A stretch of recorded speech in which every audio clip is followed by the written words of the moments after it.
Today, we're going to do something a little different. We're conducting a structural inspection of American democracy. I want you to picture a 250-year-old house. I mean, it was an absolute marvel of architecture in its day, but now it's showing some serious signs of stress. So, the big question we're asking is, just how sound is its foundation? To help us on this tour, we're going to use this incredible visualization of the American system of government as a building. This house of democracy was designed with a very specific blueprint, the Constitution, of course, and the whole point was to make sure no single part could get too powerful. But as you're about to see, cracks are definitely appearing, and it looks like a few uninvited guests have found their way inside. So, here's the game plan for our inspection. We're going to start with the original design, and then we're checking out the building from the ground up. We'll start in the foundation with voters, move through the legislative and executive floors, and climb all the way to the top, to the judiciary. Okay, first things first, let's talk about that original blueprint. The founders had one core principle that drove everything: the separation of powers. They wrote it right into the Constitution in what are called the vesting clauses. The idea was pretty simple, but it was revolutionary for its time. You divide power between three branches so that no one person or group can become a tyrant. Yeah, the whole system was meant to be this finely tuned machine of checks and balances. But what experts are pointing to now is this slow, systemic change. Some are even calling it an unbloodied constitutional revolution. And this isn't about one single event. Think of it more like a gradual erosion over decades that has shifted power away from where the architects originally wanted it to be. So, let's start our inspection on floor 1, the foundation. This is where the ultimate power is supposed to be, right? With the voters and the states, the true sovereigns of the system. But this is also where we find our first signs of some pretty serious structural weakness. This image really helps us see the first major problem. So, let me introduce you to our first burglar of democracy, the mapmaker. Now, this character doesn't need to break down the front door. Nope, they just exploit existing design flaws, like sneaking through the gerrymandering side door to literally redraw the political map and distort what the people actually want. So how exactly does this happen? Well, it's a few things working together. You've got the winner-take-all system, which makes voting for anyone but the two major parties feel like you're wasting your vote. Then there's gerrymandering, where politicians literally get to pick their voters.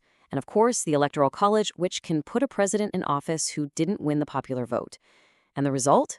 Well, it's pretty staggering. One study found that the preferences of the average American voter have, and I'm quoting here, nearly no statistically significant influence on public policy. Okay, let's head upstairs to the second floor, where we find Congress. Now, according to the blueprint, this is supposed to be the main engine room for making laws. But what we find instead is a chamber that has, in a lot of ways, just willingly handed its power over to someone else, creating a whole new set of problems on the floors above. And this visual shows us exactly how they do it. We'll call this next burglar the delegator. See, instead of writing really detailed laws, Congress has gotten to the habit of passing these super vague statutes with really broad goals, like, say, protect the environment.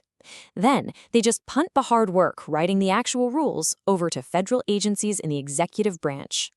And the consequence of all this delegating is, well, it's huge.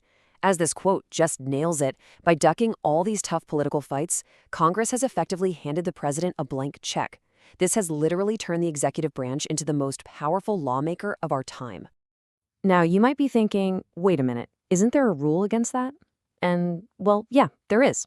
It's called the non-delegation doctrine. It's a constitutional principle that says Congress can't just give away its core lawmaking power. For a really long time, this doctrine was like an alarm system that nobody ever turned on. But, and this is important, courts are starting to dust it off and maybe, just maybe, flip the switch back on. Which brings us neatly to the third floor, the executive branch. Because this is where all that power that Congress delegated has ended up. It's created this huge, powerful wing of the government that, frankly, was never part of the original blueprints. You know, this massive expansion didn't just happen overnight. It really started back in the Progressive era. Then it absolutely exploded during the New Deal, with FDR's famous alphabet soup of agencies. Then you get another huge wave of them in the 60s and 70s. And that brings us to today, which is really an era defined by this tug of war over controlling or even dismantling all this administrative power. And all this growth has created what a lot of people now call the administrative state, or sometimes the fourth branch of government. We're talking about over 400 federal agencies that kind of do it all.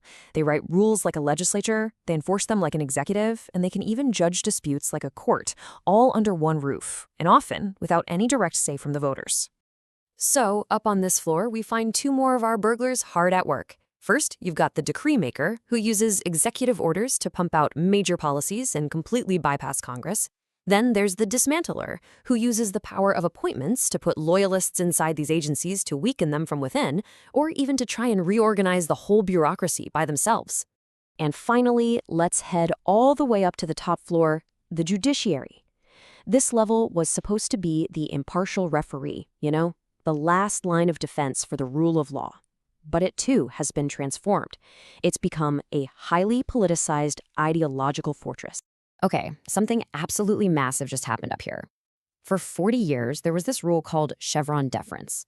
Basically, it meant if Congress wrote a vague law, like telling the EPA to regulate pollution without naming every single pollutant, the courts would just defer to the agency's expert opinion. But the recent Loper-Bright decision completely overturned that. Now judges themselves will decide what the law means. That is an enormous transfer of power from the agencies directly to the courts. And this brings us to our final burglar, the court packer. This one's a little different. They don't break in, they're basically invited in, right through the chimney. This represents the modern judicial nomination process, which has become this hyper-partisan battle to install judges who will push a specific ideological agenda for life. There's another really critical vulnerability up here, and that's the rise of the shadow docket. See, unlike the regular court process that's transparent with public arguments and detailed written opinions, this is an emergency track that allows for huge, often unexplained rulings on major policy issues. It's a powerful tool that operates almost entirely out of public view, and that really undermines transparency and accountability. So, our inspection is complete, and we found problems on every single floor.